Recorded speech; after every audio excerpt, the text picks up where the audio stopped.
Okay, Jai Janendra, everyone. This is Stress Management Workshop from Jain Perspective, session 13. Uh, we have already covered two parts of the workshop. First was defining stress. Second part was root causes of stress. And then the third part is now today we are starting is consequences of stress. So only when we develop sufficient understanding about the consequences of our actions, then and then we can correct our mistakes and overcome them and follow the proper actions. So therefore, it's important to understand the consequences of stress. Let me share my screen.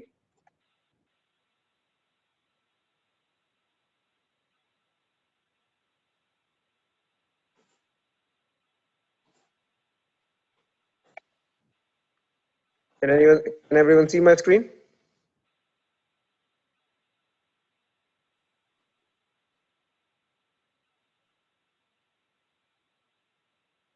Salutations to our Panch Parmeshki, Arihanta, Siddhas, Acharyas, Upadhyayas, and Sadhus for all this wonderful knowledge. So let's see what the objectives and key questions are going to be for this section. By the way, who is on the call? We have, I can see Pritesh, I can see Nishit, I can see Ketan. Who else? Who else is there? Anyone else? Okay, all right. All right, so let's first cover the immediate consequences of stress. We saw that so long we have wrong understanding about ourselves, then we have, along with that, we have false knowledge about everything. All the knowledge that exists is considered false knowledge because it doesn't help us remaining stress free. Along with that, we have extreme passions, such as, and then we have extreme unhappiness or anxiety. This state is called state of extreme stress. So whenever we make mistakes, whenever the consequences are right there, I mean, it's not like immediate consequences are right there. The moment we get angry, we get unhappy right away, right there. It's not going to be in next life. It's not going to be maybe an hour later. It's very instantaneous. That very moment we get angry or we are in kashayas, we're experiencing that anxiety within us. So the consequences are actually instant. Most people think that okay, we need to do this to improve our next life or this and that. Okay, that could be partly true, but first thing is there are instantaneous consequences, and the moment you correct those mistakes, those instantaneously you feel the benefit or the peace about it. So, so there are instantaneous consequences that we want to be first aware of, and these are the most important consequences. Everyone want today in medicine, everyone wants instantaneous benefits, right? No one wants to wait to improve their lifestyle and to do exercise. Not very many people would want to do that, but yeah, everyone wants to see immediate benefit. So here, actually, apart from improving everything else, it's giving you instantaneous relief if you can improve or not make mistakes. These mistakes, we learned what those mistakes are in the causes of stress. Now we are going to learn what the consequences are. So these are the immediate consequences. But then there are some immediate consequences, but then there are some consequences that we see later in our life as well. So some of those consequences are emotional, which are like right there. These are emotional consequences, is what we just talked about. The immediate consequences that we feel at that moment. Then there are physical and social consequences. So everyone knows that when we have prolonged condition of stress, then all types of physical diseases manifest into our body, and we have problems with heart. Great. Yes.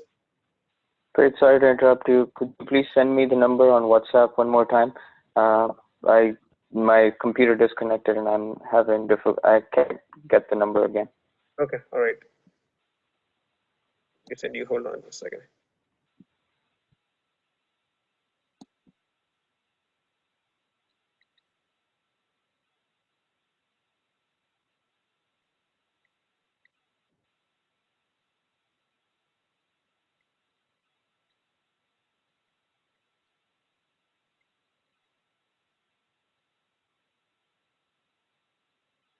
Okay, I just sent you the number. So the physical consequences are the most evident that we see. I mean, a lot of times. So we know then whenever a person is in a state of depression, prolonged state of depression, that there are many physical consequences that we suffer. So let's do have a little bit of discussion on those physical consequences. So Ketan and Pritesh, could you educate us about some of the physical consequences of stress? Uh, you can tell us about the different diseases that manifest, and what our modern medicine thinks about root causes of this. Yeah, I mean, there is no way to measure stress, but stress is associated with pretty much everything: psychiatric illness, blood pressure, high blood pressure, heart disease. Even it is related with lot of GI problems actually. Lot of gastrointestinal problems are associated with stress, and many times actually to treat gastrointestinal problems, we treat the stress by giving some medicine to take care of the depression, anxiety, all that stuff. So, but there is no way to measure it, and we just ask what are the life events going on, and some are able to explain, some aren't. But the medication certainly work. Yeah, that's good. Now, other thing I want to ask is when a person goes through a phase of depression, what type of symptoms you see in the body in that person most of the time? Uh, certain hormones in your brain, the levels go down. So medications are given to increase the levels of those hormones, and sometimes it works, sometimes it doesn't, and you just keep trying different medications which are Yeah. specifically focused on increasing certain kinds of hormones, basically. But Uh, my question is also that when a person goes through depression, state of depression, there are are there any other physical illnesses that they also? Absolutely. When you have depression, your all problems get worse because most of all, don't take medications, you don't take care of your health. That's a big problem right there. But I think you're alluding to that if your all of that goes up. Is that what you're alluding to? Pritesh, your voice is breaking up. Is this just me or everyone else is hearing the same thing? Uh, I can you hear me now? Yeah, yeah, better. So your Yes, question, we have Saurabh with us now. Okay, Saurabh ji, Jai Jinendra. Saurabh. So what was the question? Depression causes. The question is that what type of diseases manifest into the body when person goes through prolonged state of depression. Okay. So depression as such in the research is not associated with any kind of disease. Stress is, and the thing is with depression, all kinds of problems get worse, but most people say it's because you don't take your medications right, and that's what the postulates are. You don't take care of yourself, you don't take the medications, that's why all the diseases go up. So if you have depression, that becomes a priority to handle it. But depression as such is not associated with directly with any kind of disease. Stress certainly is, and they define depression and stress in separate factor, wherein they say depression is most of the time cause of some kind of stress. So stress and depression are not connected according to modern medicine. Because Certainly, ultimately, if you are in a prolonged state of stress, then and that actually the depression would be one type of stress, right? A person not feeling good about himself, yeah. being frustrated from life. So the thing is, the Western medicine thinks that stress can lead to depression, but they don't necessarily call depression itself as stress. Yeah, yeah. Their definition of stress is not as comprehensive as Jain definition of stress. Like even in Jain definition, we call man kasha, inferiority complex, is also a stress. Probably they may not necessarily identify that as a stress, but anything that takes away our peace and leads us to anxiety, any form of anxiety in life is stress, according to Jainism. Right. Yeah, yeah. Okay, that's good. And also tell us a little bit about the effects of these antidepressant medicines. That side effects, what do they do? Well, one of the interesting side effects of this medication is that it itself can worsen your depression, and people can actually end up with suicide. Actually, even in the first few weeks, you have to be extra careful. That's one of the problems, and it can have a lot of different side effects from top to bottom. You can have tons of different side effects with these medications. Yeah, yeah. So it almost sometimes appears like, once the person is in state of depression, I mean, it is difficult as is to for that person to get out. But it's like it's better to form a defense before you get into that state rather than once you are in it, right? It's always said, right, that prevention is better than cure. So just that also applies to depression, right? Once the person is in it, Yeah. it becomes a lot more difficult to come out. Rather, so if we can form a defense, some sort of mental defense prior to getting into that state and not ever get into it, then that would be great. Yeah, and actually, the treatment of depression, even if you don't give medication, hypnotherapy or psychotherapy is what they call, where you just talk um, with any other person, and they motivate you, they make you think positively, and that helps. That is as good as medications for depression. Yeah, that's good. So even they agree that medicines can do very little. Maybe they can control the physical symptoms of it, but not probably affect the root cause of it, which is in a psychological process, not Absolutely. necessarily the physical process. Yeah. Yeah. Okay.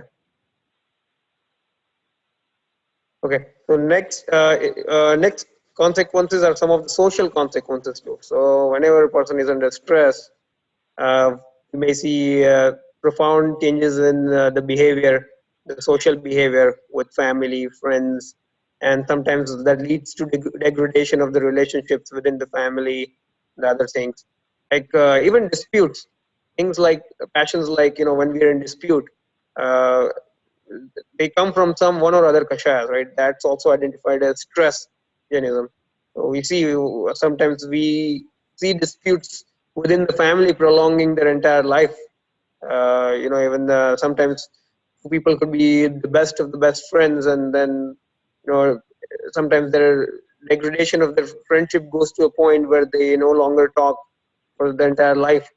Those type of social consequences we also observe due to the stress. Then there are spiritual consequences, which is cycle of birth and death. So the earlier when we looked into the documentary about that Scottish boy, we saw that many Western researchers have nowadays started accepting a phenomena of rebirth and existence of soul, and that's just a preliminary evidence that they have, but they don't know anything about the process, entire details of the process of rebirth, how it occurs, how it's governed, where the life can go, in what form it can be reborn, what is the timings of it. This entire process is completely unknown to them. But in Jain philosophy, this entire process is outlined with remarkable details. And if you're ever interested, you should study the details of within the Jain scriptures. But according to Jain philosophy, this soul can, or this consciousness can be reborn into four different gatis, or any, you could say any living species. Basically, you could be reborn into based on our efforts into this life, basically. So, Saurabh, can you please tell us a little bit about the cycle of birth and death, and how GU takes birth in different life forms?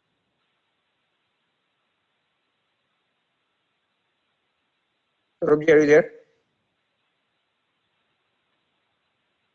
Nishit, Saurabh, there? Saurabhji, can you guys hear me? I can hear you. Okay, yeah, my phone shows that the conference is connected, so uh, I'm not sure. Okay, okay, all right. Anyone else would like to explain how what are the four gatis, or four type of living species that you can be born into, and what really governs being reborn into those type of gatis. The four gatis are actually Manushya Gati, Dev Gati, Narak Gati, and Tiryansh Gati. Tiryansh means animals and microorganisms, anything but five-sensed human living being. Um, the reason basically is, of course, as long as you have karmas attached, carbon particles, you're going to be in either of these four gatis. And the next next gati is decided in this gati, in this bhav, when you bind Aisha karma at certain point in time. And what is your kasha at that time? That will guide your next bhav. Um, Yeah. So in general, uh, the auspicious nature of soul uh, leads to Devgati, or less auspicious to Manushya and worst nature of the soul, which is inauspicious nature of the soul, leads us to Tiryanj Gati, an extremely inauspicious nature of the soul. Extreme kashas. When we say auspicious or inauspicious, uh, we mean to say that extreme form of kashayas basically lead to Narak Gati, or hellish beings. Then less extreme form of kashayas lead to animal kingdom or Tiryanj Gati. Then milder form of kashayas, which are Shubha, leads to Manushya an extremely milder form, which is a high level of extremely high level of Shubha leads to Devgati. So there are entire laws, set of laws which govern this process, and the timings and the lifespan into each of these species. What are the inherent capabilities of these species? Everything is in a remarkable. You can study a granth called Tatwar Sutra. Tatwar Sutra has a lot of these details about this point.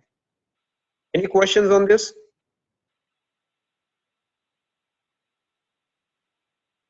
As you can observe, karmas do not necessarily cause any unhappiness or happiness within you.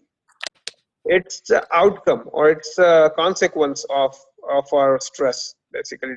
A different type of kashayas, basically. So karmas is not the cause of our happiness or unhappiness. Hope that's clear by now.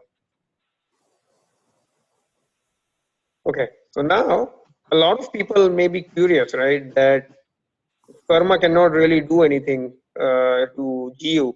Why? What is the role of karma? What are we really doing? What's karma do? Why have we studied karma in so much detail in Jainism?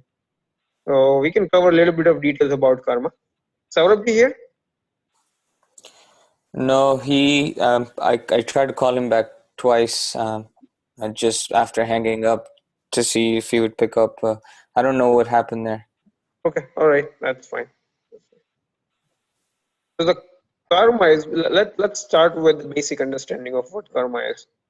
So in Jain philosophy, the entire universe, Lokakash, the inner universe or inner space, is filled up with carbon particles. Carbon particles is basically so the most minute form of Uddal Dravya is it's called Paramanu or atom in English.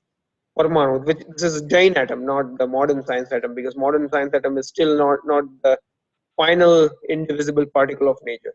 But this Jain atom, Jain Paramanu, is the indivisible microparticle of nature, fundamental building block of nature. When they combine with other Paramanus, it forms Varganas. Varganas are basically more like a molecule. And one type of Vargana or this molecule is called carbon particle, and they're everywhere in the universe. And the nature of these carbon particle, carbon varganas, is such that whenever GU indulges into a mithyatva or kashaya, then the carbon particle, carbon varganas get charged towards that GU or that consciousness, and then due to kashayas, they then form bond with that jeev, and so basically they just attach to that consciousness and they stay with it for a certain duration, whatever the duration was determined depending upon the level of kashaya at that time. Prerit? Yes. So there's a confusion in my mind here. So on one hand, we say that Jeev is immaterial, right? Uh-huh. So how can you have a Pudgal particle attach quote unquote itself to Jeev? See, that's a belief. Okay, that's a belief that we have found, or that's an assumption we have made into our mind that immaterial things cannot. So nothing is affecting each other's existence. Okay, like for example, the space is non-material, right? But we all are contained within the space, right? So then you could also ask question: how come a non-material thing can contain a material thing, right? But that's a reality of nature we see. Similarly, you can ask that. I don't know how much you know modern physics, but in modern physics, when they start explaining nature, they start talking about fundamental particles of nature, which is the matter substance. Then there is a force field that they talk about, and there are force particles that they talk about, which is non-material part of nature. That non-material part of nature, which is force, accelerates the material part of nature, which is particles, right? We see gravitational motion due to gravitational forces. So then you could also argue at that point that how come non-material thing can affect the material particles? But there is no rule or in nature that it cannot happen. And even when these interactions take place, they are not necessarily affecting each other's existence. They're simply all they're doing is they're residing together. Hold on, you guys continue the discussion. I'll be right back just in a minute. Okay, hold on a second.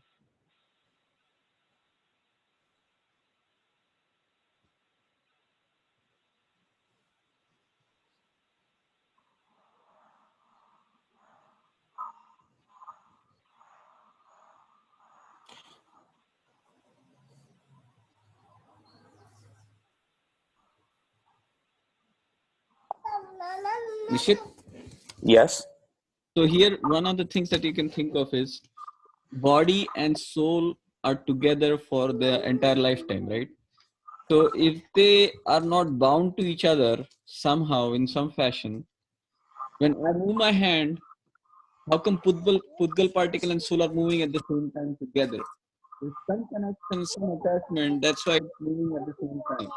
That bond completes at the end of the life, and that's why it gets separated. The carbon particle that talk to you, their bond is different than there are different types of sharir. There are 5 types of sharir. The karmic sharir has different bond and it is longer. It has its lifetime separately. Sorry, my son is non-stop. No worries. No worries. The physical body, there is Vaikraik Sharir, there is Avdarik Sharir. Ours is Avdarik, I think. Avdarik Sharir, the bond with soul for Avdarik Sharir is different, bond with karmic Sharir is different. Each karmic bond has different lifetime. It can be for a few minutes to a million years, whatever. So it will be attached to the body until the bond comes to fruition and it breaks. So I know it doesn't answer how is it binding, how two different substances are binding to each other, but the example is our body is bound to the soul for the entire lifetime. When we move one thing, not just a Pudgal moves, Pudgal and soul moves at the same time. So that is kind of a similar example, though it does not fundamentally explain how does the bond form. And I'll let that explanation. I'll let Prerit explain that part.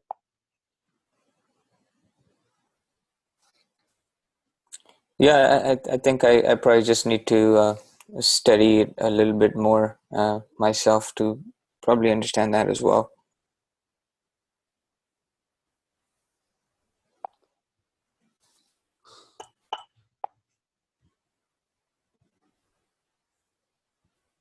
I think Prerit dropped off the call.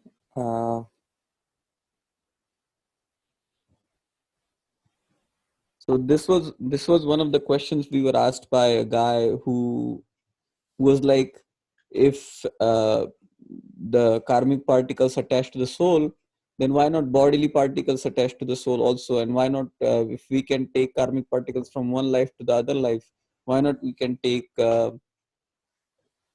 particles, pudgal material of our body from one lifetime to the other? He asked the same question, similar question, and Preet had answered it long time ago. So I guess he'll have to answer that again today. Mm-hmm.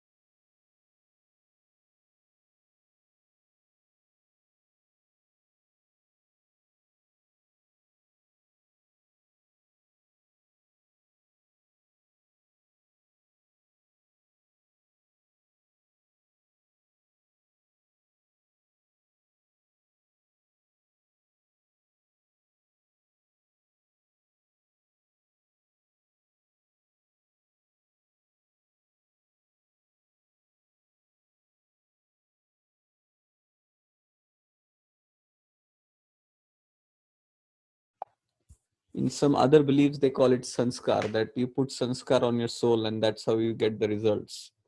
So So there is sorry, my computer disconnected. Shut down on me. um, good, you're back, so you can answer the question then, please. Yeah, yeah. So all I was saying is that it's just the assumption. Someone in the past had also asked me that question, and in Mokshmark Prakashak, the same question have been asked, and actually Panditji is raising the question and then answering it. That how come non-material stuff can attach with the material part. So the answer is kind of like this, given like this, that we see that there are minute particles in nature, right? That sometimes pass through our body. And then there are some minute particles in nature that attach to each other as well. But soul is really, really minute. And just like we see interactions with the other non-material aspects of nature, like dharmastika and adharmastika, right? Medium of motion, which is also non-material, but it provides a medium for the motion of the material particles. So in that same sense, uh, there is no harm in being together of soul and carbon particles for certain duration of time. There is no prohibition in nature. I mean, how would you say that this cannot happen? What would be the basis to say that this cannot happen? Like Akash, we are all contained in the space, but space is non-material. How come non-material substance contain the material substance? But that's the property of that substance, and it can contain everything in nature. So does it answer your question, Nishan? Yeah, yeah. Yeah. What happens is, a lot of times we form one or other sorts of assumption in our mind, that okay, this can happen or this cannot happen. But the thing we need to do is, before we form any sorts of assumption, we need to question the basis of it. That on what basis we are making that assumption. Yeah, makes sense. Okay, so the carbon particles, until they are freely roaming in nature, they are called carbon particles. But then once they form this bondage, this whole bondage is called carbon bondage, or in short, it's called karma. Now, you will find such a precise definition and such a precisely detailed phenomena outlined here in Jainism. I know a lot of other philosophies, including Buddhism and Vedanta, they all also talk about karma. But the concept of karma is very abstract in their philosophy. It's not detailed enough with the details about the interactions and the laws of interaction.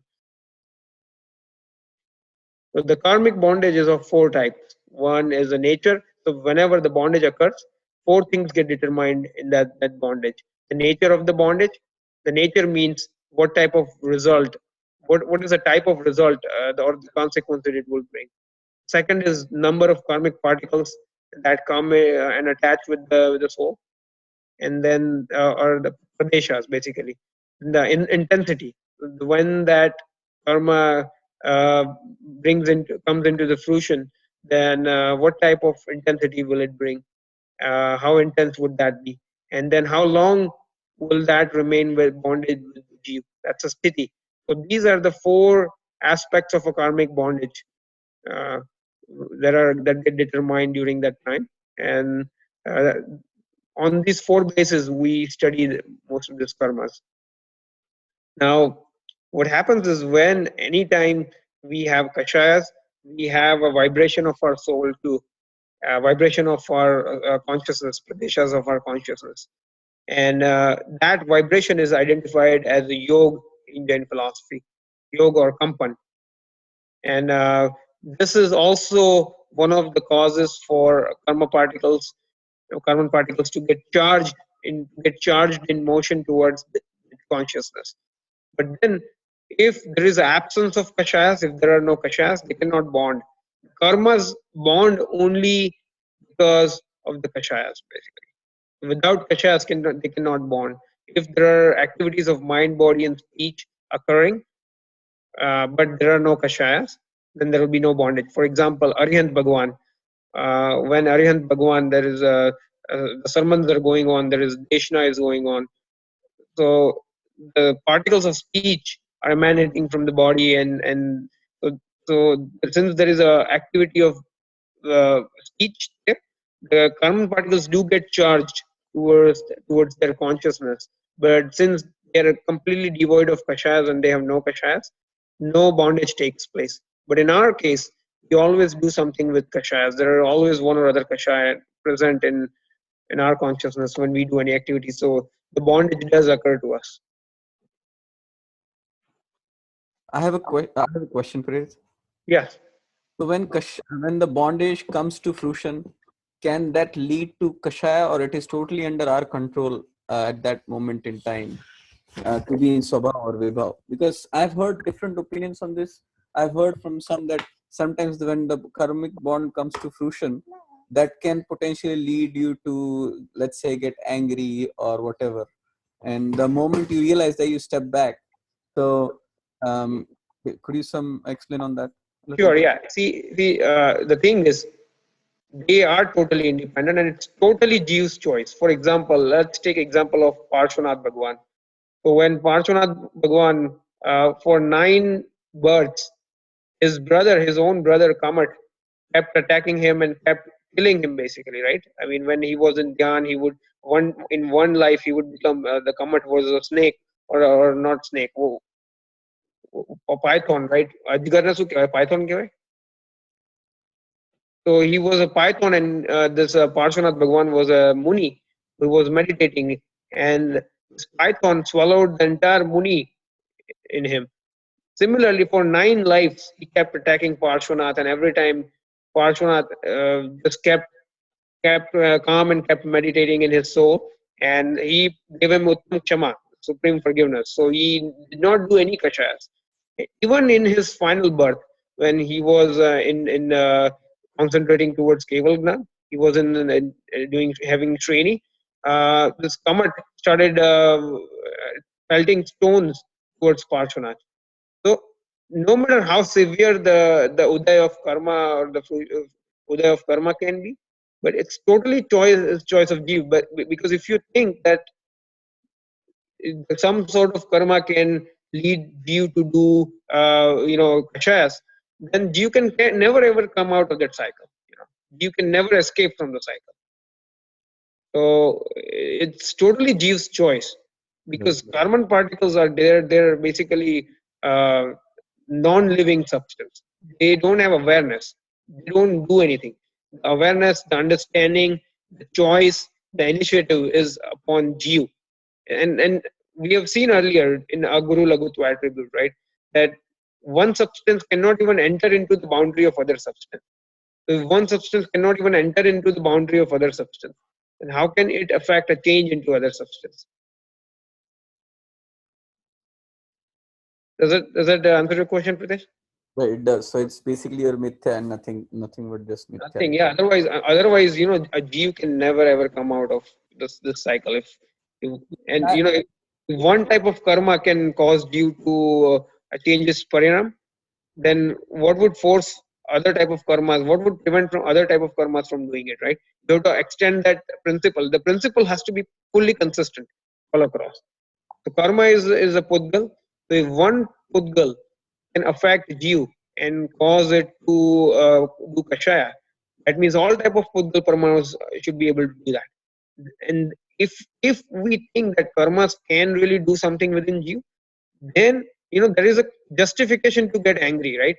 The entire basis or the justification of not doing kashaya in Jainism is that one substance cannot really do anything to other substance. It's just a wrong belief, wrong perception. But if we think that someone else has done something into something, then yeah, there is a justification to react, right? Right.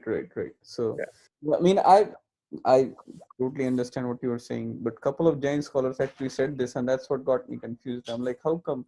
So I was like, let me Yeah, just. I would tell you this, like, a lot of people in Jain community, I would say 95% of the people don't study the concept of Dravya Gun Paryay, the substance, the attributes, nature, six substance.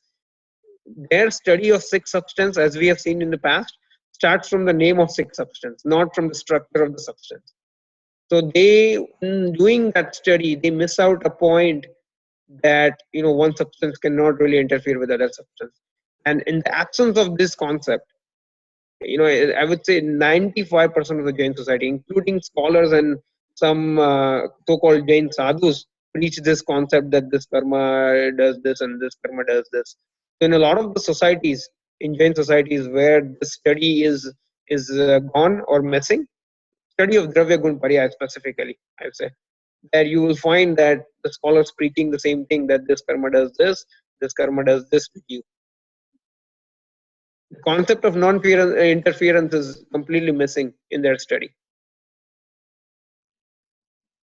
And you would also hear a lot of, when you put forth this arguments, and these are the facts, right? They're hard to argue, right? Because if one were to say that a Jeev can enter into the boundary of Pudgal and Pudgal can enter into the boundaries of Jeev, then the attributes of Pudgal can transfer into the Jeev, and attributes of Jeev can transfer into the Pudgal. Then the Jeev cannot remain Jeev and Pudgal cannot remain Pudgal. And they will be completely destroyed. They will be completely destroyed. I'll be right back. Okay. Hold on.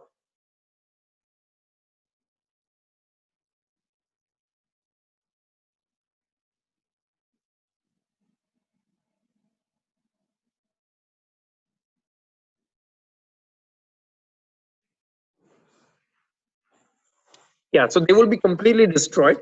And so these are the hard facts of nature that they're so logical that they are hard to be argued with. So when you present these type of arguments to them, people who don't have this study of this fundamental structure of nature, they sometimes start arguing that, oh, it is because of Jeev and Pudgal, they both are responsible for Kashas. So then you have to get into the argument of, okay, if they're both responsible, how much, how many percent? 1% to Jeev? Or who owns the responsibility for Kashas? 1% to Jeev and 99% to Karma, or 99% to Jeev and 1% to Karma? What would be that? How much? And it cannot happen, right? There will be complete lack of accountability, and that if there is an interference caused by one substance to other substance, then everything in nature will go unstable. And here is how. Suppose one particle gets into other particle, okay, or other Jeev's boundary, and it will destroy the Jeev. Then some other particle can get into this particle and destroy this particle. In that way, every attribute of everything in nature will get scattered, and the entire universe will go unstable. The universe as we see will not even exist, not continue to exist like this, if these principles were not correct. Does that make sense, Pritesh? Yep, got it. Okay. The Prakriti and a Pradesh Bandh, so nature of karma and number of karmic particles, get determined by type of yoga. So basically, depending upon whether you're performing a positive activity or negative activity, the nature of karma gets decided, and the intensity and the duration of the bond is determined by based on the kashayas. Now, several different type of modifications of karma bandh is possible, such as increase or decrease in anubhag or and sthiti, as well as change in prakriti depending upon the nature of karma. So even after the bondage, depending upon what type of kashayas we do in future, the increase or decrease in bondage or in duration is continuously occurring over the period of time until they come into the fruition. So, is it if it is our understanding that karma is the cause of our misery, then we have to say no, it is not so. When the soul forgets itself, so when we forget our true nature and we indulge into all sorts of impure kashayas and feelings of delusion, which is mithyatva, and then attachment, aversion, rag, dvesh, uh, then and then karma, uday karma, or the karma is called practical cause or instrumental cause. Like say if someone were to slap me, and then if I were to get angry, then the circumstances of being slapped can be called like uday of my karma, and so I can say okay, because of in general in the language speaking, we would say that because I got slapped, I got angry. Okay, that's the way of saying things. It's just conveying that after this event happened, I got angry. That's the meaning of it. That doesn't necessarily mean that that event itself, the external event itself, caused the internal event.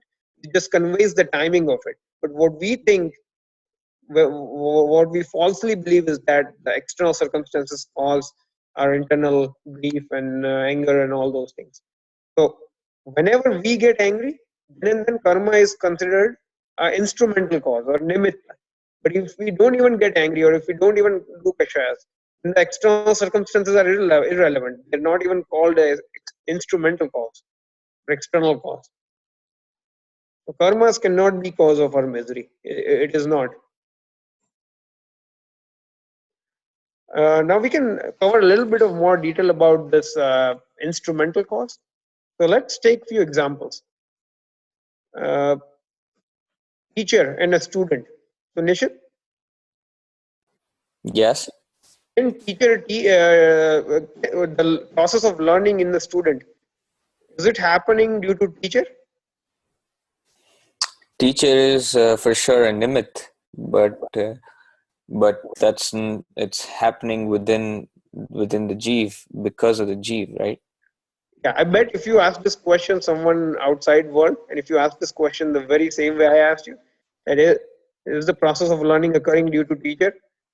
99% people would say yes, because most people don't in general, until we are exposed to this concepts, we don't even think about the inherent properties of the substance. So we most of the time forget that the student has their own ability, and student, the process of learning is a separate from process of teaching. So yes, teacher is teaching and student is learning. They're two separate, independent, simultaneous processes, but they're not dependent upon each other.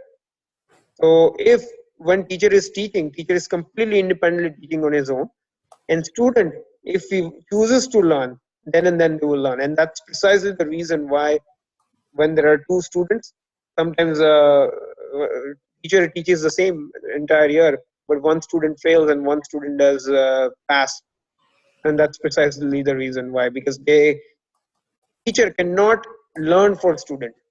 Teacher can only teach. The students can have to learn on their own, but only when students learn, then and then teacher is considered a nimit or instrumental cause.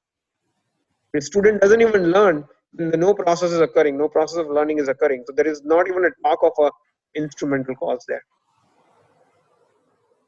So That should give you some idea of what's the instrumental cause or conventional or practical or external cause. There are so many terms used to describe this term. Can anyone else give me another other example of instrumental cause?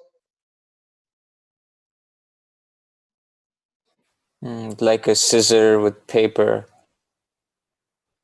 Yeah, scissor with paper. So paper is being cut by its own. We normally say that scissor cut the paper, right? But paper is being cut due to its own ability to be cut.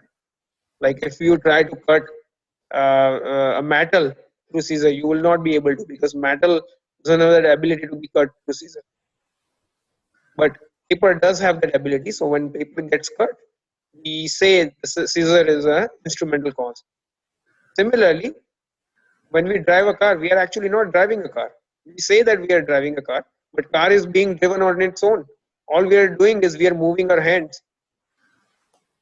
And to say more precisely in terms of consciousness or due substance, we're not even moving our hands. Hands are also moving by itself. All we are doing is we have intention to move our hand. That's all we are doing. So when we have intention to move our hand, that becomes instrumental cause for motion of the steering wheel. That in turn becomes the instrumental cause for other systems in the car. That in turn becomes the instrumental cause for motion of the wheels or the motion of the car. So every particle of the car is in motion due to its own ability, and our actions just become an instrumental cause in it. Is this concept clear? So similarly, the karmas are just the instrumental cause. Karmas can form or change different circumstances, but they cannot cause kashayas within us. When we do kashayas, by indulging into those circumstances and considering them good or bad, then and then they are basically called nimit. Preet, in other words, you're saying correlation does not mean causation, right? Yes, correlation does not necessarily mean causation. They are two separate things. In modern science too, there's this fallacy. The law, cause and effect theories is so clear in Jainism that it's such a clear cause and effect theory is very difficult to find somewhere else. True cause and effect can only exist within the substance itself. It cannot exist outside of the substance. For example, who is responsible for the sweetness of the sugar? Who is responsible? Anyone else from outside?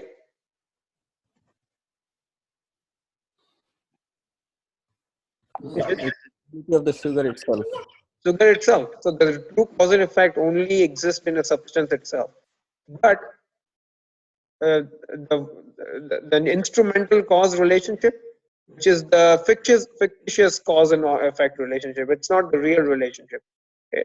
That type of relationship can exist between the two modifications of two substances. So changing states of the substance. So even teacher is not a nimit for student all the time, right? When teacher is sleeping, it's not a nimit. When teacher is in the process of teaching, the process of teaching of teacher becomes a nimit for the learning of student. So instrumental cause is basically causation. True cause and effect is only within the substance. But modern science, you can see even in the modern science, they don't have their cause and effect theory completely cut and right. We always associate cause of something into outside of something, and that's primarily the reason why the depression is such a difficult thing to treat for modern medicine, because they keep thinking that the medicines can treat the depression or other things. It could probably treat the physical symptoms, but will not treat the psychological root of the depression. Okay. All right. So the root cause is forgetting our own nature, who we are, and then indulging into the wrong belief and expecting happiness and unhappiness from external substances, which is mittatva, and then indulging into the rag wish, attachment and hatred towards different things in life. Okay. So next time we will cover different types of karmas. And I think this is a good time to stop. It's 11 o'clock. Anyone have any other questions?